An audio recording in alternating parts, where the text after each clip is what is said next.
At the time when Europe was immersed in the Dark Ages, a brilliant light was shining in the Muslim world. From the 8th to the 14th century, the Islamic Golden Age transformed the landscape of knowledge, culture, and civilization. Cities like Baghdad, Cordoba, and Cairo became global centers of learning, where scholars, artists, engineers, and theologians gathered under the shared belief that seeking knowledge was an act of worship. Libraries flourished, ideas traveled across continents, and Muslim thinkers built upon the legacies of ancient civilizations while introducing revolutionary discoveries of their own. This wasn't just a historical phenomenon. It was a deeply spiritual movement, rooted in the Quranic vision of human potential and divine purpose. What made this era unique wasn't simply its scientific or artistic output. It was the harmony between faith and reason, devotion and inquiry, ethics and exploration. The Quran repeatedly invites reflection, urging believers to ponder the universe, history, and the self. Inspired by this divine encouragement, Muslims of the Golden Age viewed every branch of knowledge from mathematics and medicine to philosophy and astronomy as a means of getting closer to the Creator. Sounds like Al-Khwarizmi, Ibn Sina Araratzi, and Al-Farabi didn't just contribute to human progress. They did so from a position of spiritual consciousness, where learning was not for fame or wealth, but for serving Allah and humanity. Today, in an age dominated by rapid technological change, moral confusion, and social disconnection, many Muslims are searching for direction. How can we reclaim our role as contributors to civilization, not just consumers? How do we find balance between spiritual commitment and intellectual excellence? The answers lie in our own legacy, the values that shaped the Islamic Golden Age. Curiosity, guided by faith. Justice rooted in the Quran. Innovation inspired by Tawhid, and unity despite diversity are not locked in the past. They are timeless principles that can still guide us through modern challenges. This video explores 5 essential lessons from that extraordinary era drawn directly from Islamic teachings. These lessons are not just historical reflections. They are practical, transformative ideas that can uplift individuals, reform communities, and renew a global civilization. Whether you are a student, educator, leader, or simply a seeker of truth, the legacy of the Islamic Golden Age has something profound to offer you. It is a reminder that when Muslims lead with knowledge, faith, and ethical vision, they can illuminate the world. So join us as we journey back in time, not to escape the present, but to find answers within our own tradition that can shape a better future. Let the Golden Age inspire a golden mindset for today. One of the most powerful driving forces behind the Islamic Golden Age was the deep conviction that seeking knowledge is a religious obligation, an act of worship, commanded by Allah and emphasized by the Prophet. This wasn't a cultural trend or a philosophical fashion. It was a spiritual duty, embedded in the core of Islamic belief. The very first revelation to the Prophet was Iqra, read or recite Qur'an A 961, signaling the central role of knowledge in the Islamic worldview. From this divine commandment emerged a civilization that valued literacy, scholarship, and intellectual inquiry as sacred responsibilities. The Prophet further reinforced this by declaring, seeking knowledge is obligatory upon every Muslim. Ibn Majah. This hadith alone inspired generations of Muslims to pursue education not only in religious sciences but also in medicine, astronomy, mathematics, philosophy, and the arts.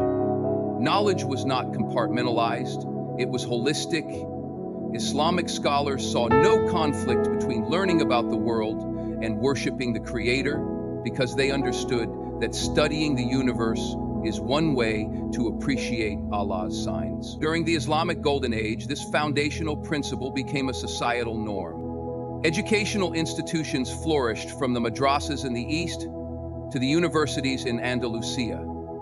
Libraries such as the House of Wisdom, Beit al-Hikmah and Baghdad became hubs for translating and preserving knowledge from various civilizations, including Greek, Persian, and Indian sources. Muslim scholars didn't just preserve knowledge, they expanded and revolutionized it. They authored groundbreaking works in algebra, optics, medicine, and geography, which would later influence the European Renaissance. What made this pursuit unique was its moral compass.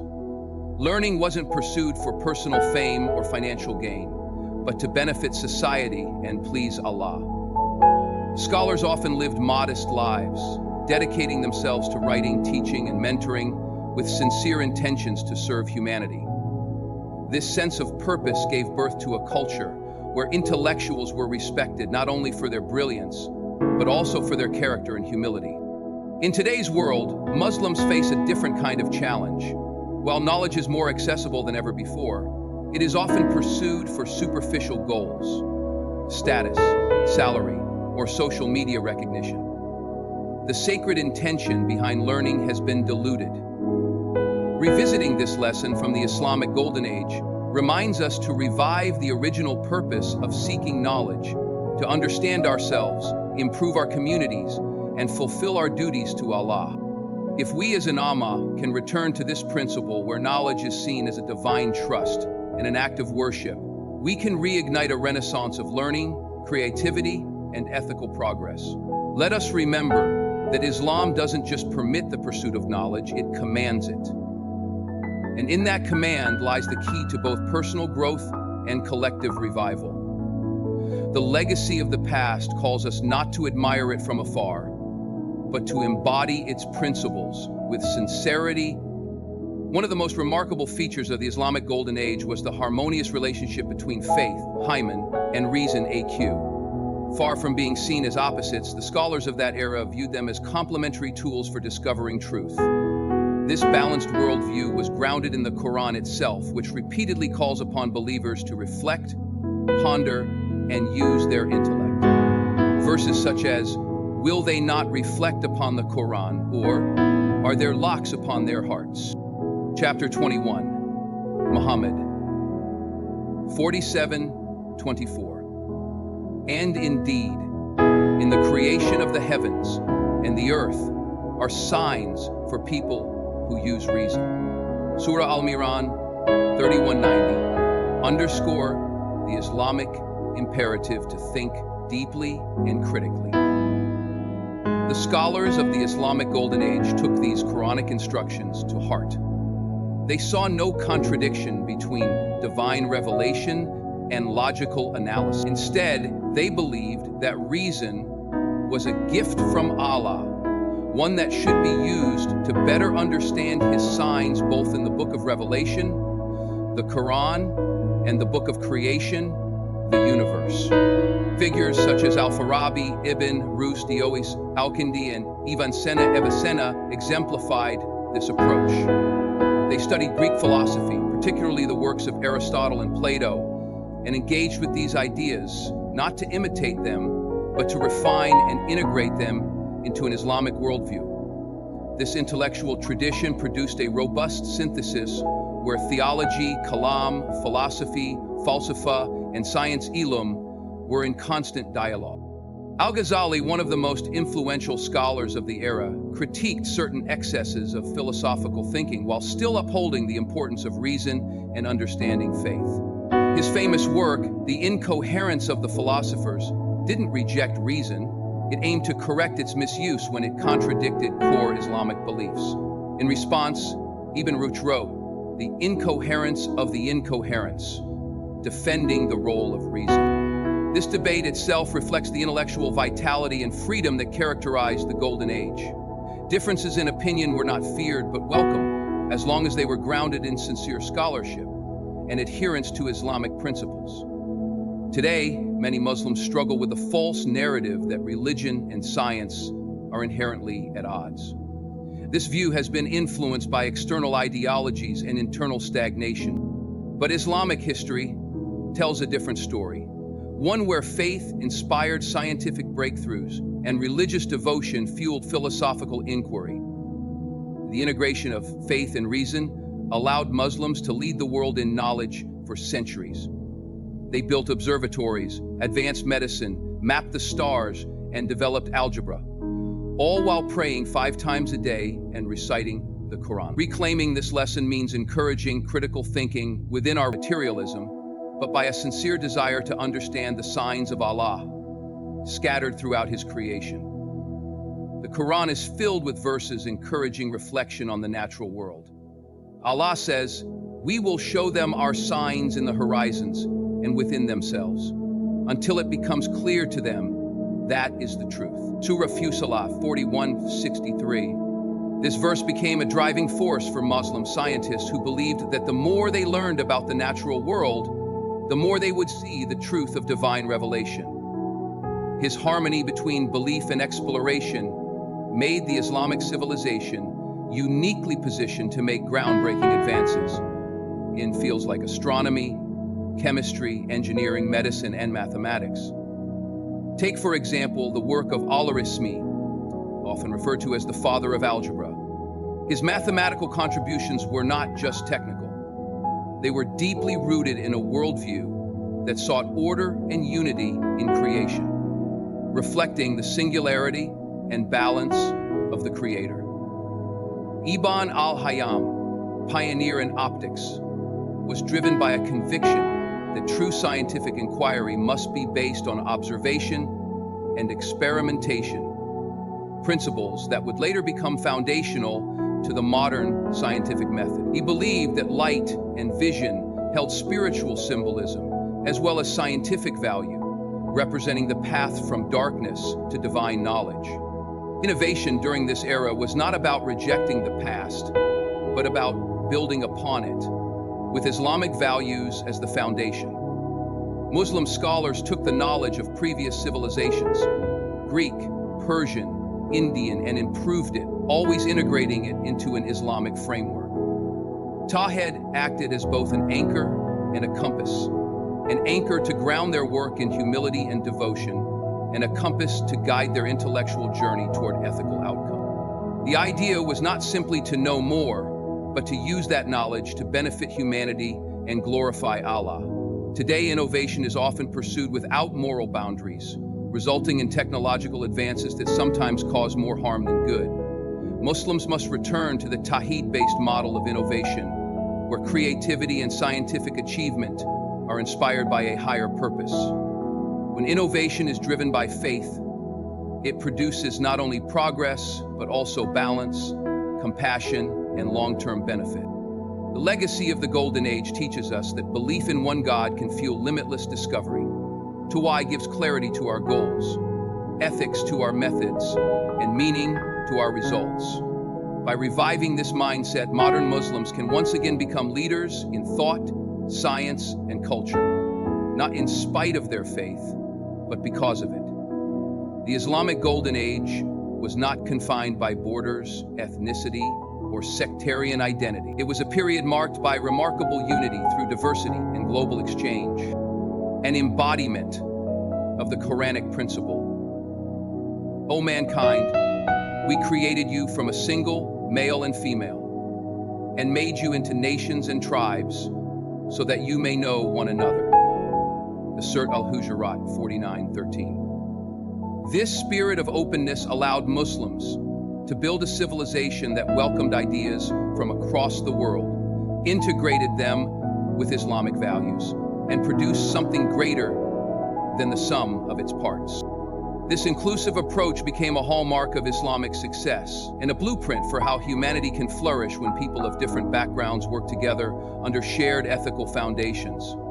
Cities like Baghdad, Cordoba, and Cairo became centers of intellectual and cultural exchange. Muslim scholars translated texts from Greek, Persian, Sanskrit, and Syriac into Arabic, not to imitate, but to understand, critique, and build upon them. The translation movement in Baghdad's Bait al-Hikmah, House of Wisdom, is a powerful example of how Muslims led the world in preserving and enhancing global knowledge. Christians, Jews, Zoroastrians, and even atheists were not only tolerated, they were often employed as scientists, physicians, translators, and philosophers in the Muslim world. What united them all was a common pursuit of truth guided by ethical scholarship and mutual respect. Rather than seeing diversity as a threat, the Islamic Golden Age embraced it as a source of strength. This pluralism was not passive. It was active and principled, rooted in Islamic teachings that emphasize justice, human dignity, and the pursuit of knowledge. Agreements like the Damar Contract ensured that non-Muslims living under Islamic rule had religious freedom and legal rights. Many of these communities contributed immensely to the flourishing of Islamic civilization, proving that inclusivity does not weaken faith-based societies. It strengthens them.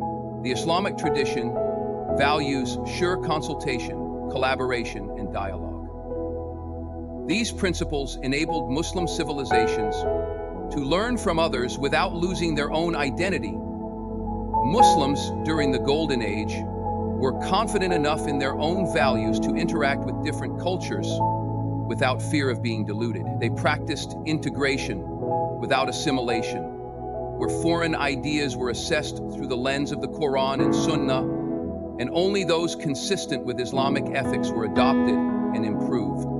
In today's world, Muslims face increasing division between sects, ethnicities, and even generations. There is often a sense of isolation, fueled by suspicion of the other, whether that be people of different faiths or even fellow Muslims with differing views.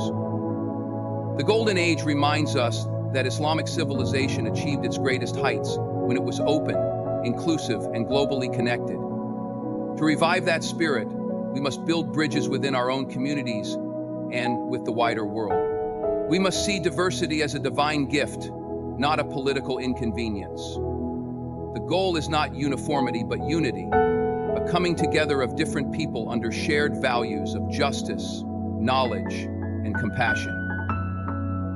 The legacy of the Golden Age calls us to be confident, inclusive, and visionary, a people united through faith and empowered by diversity. As we reflect on the incredible legacy of the Islamic Golden Age, it becomes clear that this period of enlightenment was not simply a historical achievement. It was a living expression of Islamic principles in action. The advancements in science, medicine, philosophy, art, and governance were not separate from faith.